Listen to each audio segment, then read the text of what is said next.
Now, the final step in processing wood is going to be splitting it. Now, this will be the same technique whether you're splitting a small log or a little bit larger of a log.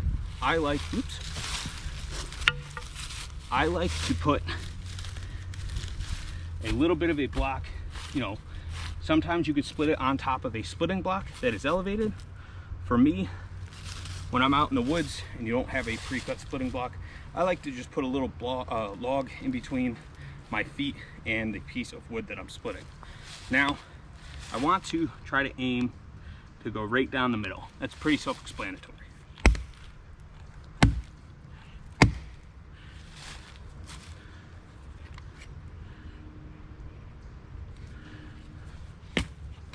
Oops.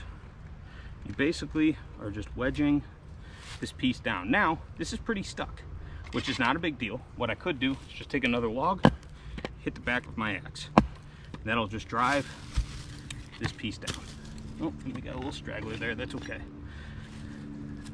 Now, if I want to split this piece, splitting it like this will work, but it might get hung up like that.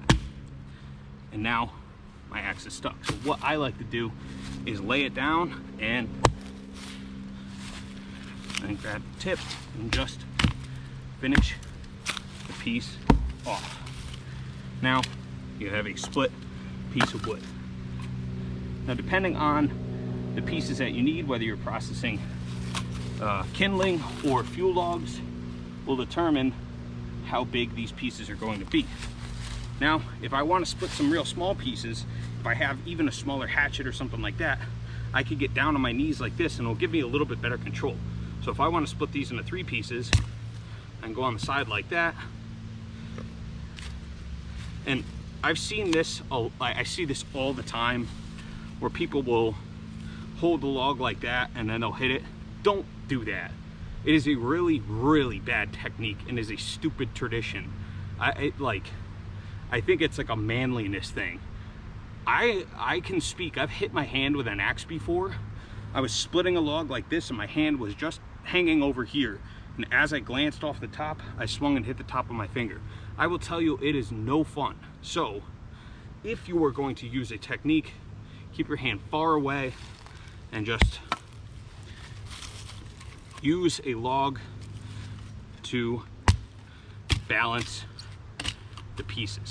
But my preferred technique is to lay it down like this, aim for the tip, and then you can either take this and twist it off and snap it that way, or you can pick it up. Let me try another piece.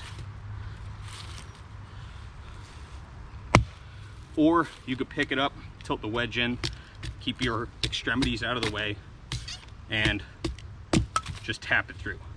Now, one technique I also see is people will, they'll hit it like this, and then they'll twist their axe. Don't use your axe as a lever. Use the actual piece of wood that you're cutting. As you can tell, this axe isn't made for close quarter chopping. Here's a bigger target. Take this and then twist the piece of wood, keeping your fingers away from the blade.